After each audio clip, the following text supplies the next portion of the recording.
नमस्कार। वर्ष 2021 का बजट असाधारण परिस्थितियों के बीच पेश किया गया है। इसमें यथार्थ का एहसास भी और विकास का विश्वास भी है। कोरोना ने दुनिया में जो प्रभाव पैदा किया, उसने पूरी मानव जाति को हिलाकर रख दिया है। इन परिस्थितियों के बीच आज का बजट भारत के आत्मविश्वास को उजागर करने वाला है और साथ ही दुनिया में एक नया आत्मविश्वास भरने वाला है। आज के बजट में आत्मनिर्भरता का विजन भी है और हर नागरिक, हर वर्ग का समावेश भी है। हम इस बजट में जिन सिद्धांतों को लेकर चले हैं वो हैं ग्रोथ के लिए नए अवसरों, नई संभावनाओं का विस्तार करना, युवाओं के लिए नए अवसरों का निर्माण करना, मानव संसाधन को एक नया आयाम देना, इंफ्रास्ट्रक्चर निर्माण के लिए नए नए क्षेत्रों को विकसित करना, आधुनिकता की तरफ आगे बढ़ना, नए सुधार लाना। साथियों, नियमों और प्रक्रियाओं को सरल बनाकर आम लोगों के जीवन में ईज ऑफ लिविंग को बढ़ाने पर इस बजट में जोर दिया गया है।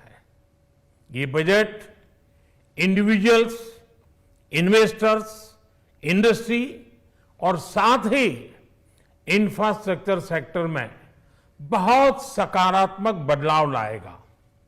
मैं इसके लिए देश की वित्त मंत्री निर्मला जी को और उनके साथी मंत्री अनुराग जी और उनकी टीम को बहुत बहुत बधाई देता हूं। साथियों, ऐसे बजट देखने को कम ही मिलते हैं जिसमें शुरू के 1-2 घंटों में ही इतने सकारात्मक रिस्पांस आए। कोरोना के चलते कई एक्सपर्ट्स ये मानकर चल रहे थे सरकार आम नागरिकों पर बोझ बढ़ाएगी, लेकिन फिस्कल सस्टेनेबिलिटी के प्रति अपने दायित्वों को ध्यान में रखते हुए सरकार ने बजट साइज बढ़ाने पर जोर दिया।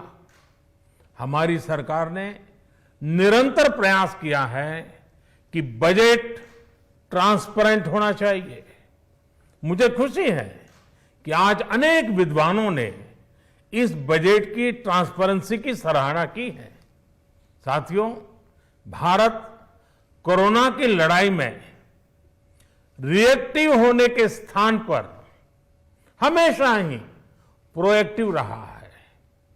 चाहे वो कोरोना के काल में किए गए रिफॉर्म्स हो या फिर आत्मनिर्भर भारत का संकल्प, इसी प्रोएक्टिवनेस को बढ़ाते हुए आज के बजट में भी रिएक्टिव का नामो निशान नहीं है।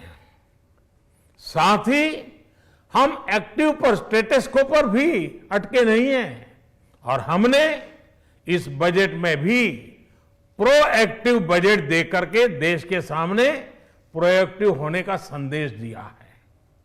यह बजट उन सेक्टर्स पर विशेष रूप से केंद्रित है जिनसे वेल्थ और वेलनेस दोनों ही तेज गति से बढ़ेंगे, जान भी जहान भी।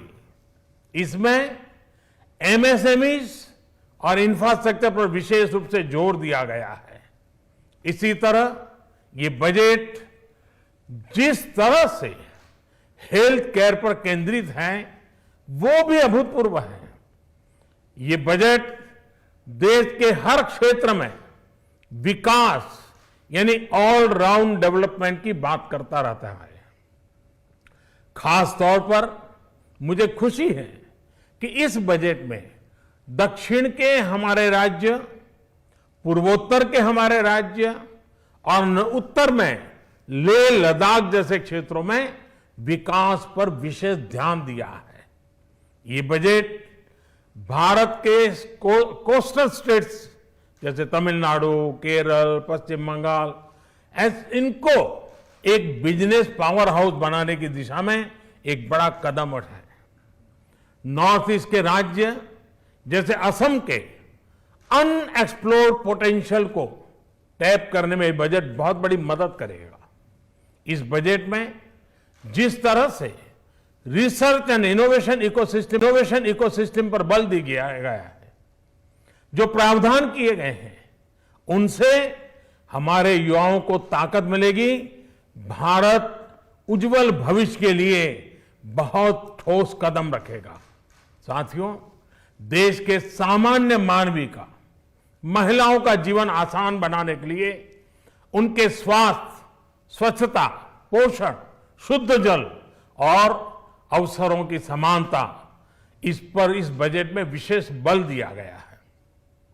बजट में इंफ्रास्ट्रक्चर पर खर्च में अभूतपूर्व वृद्धि के साथ साथ कई व्यवस्थागत सुधार किए गए हैं, जिसका बहुत बड़ा फायदा देश में ग्रोथ और जॉब क्रिएशन, रोजगार के लिए बहुत लाभ होगा। देश में एग्रीकल्चर सेक्टर को मजबूती देने के लिए, किसानों की आय बढ़ाने के लिए इस पर बजट में बहुत जोर दिया गया है। कई प्रावधान किए गए हैं। एग्रीकल्चर सेक्टर में किसानों को और आसानी से और ज्यादा ऋण मिल सकेगा। देश की मंडियों को यानी एपीएमसी को और मजबूत करने के लिए, सशक्त करने के लिए एग्रीकल्चर इंफ्रास्ट्रक्चर फंड से मदद का प्रावधान किया गया है। ये सब निर्णय ये दिखाते हैं कि इस बजट के दिल में गांव है, हमारे किसान है। एमएसएमई सेक्टर को गति देने के लिए, रोजगार के अवसर बढ़ाने के लिए इस बार एमएसएमई सेक्टर का बजट भी पिछले साल की तुलना में 2 गुना से ज्यादा कर दिया गया है।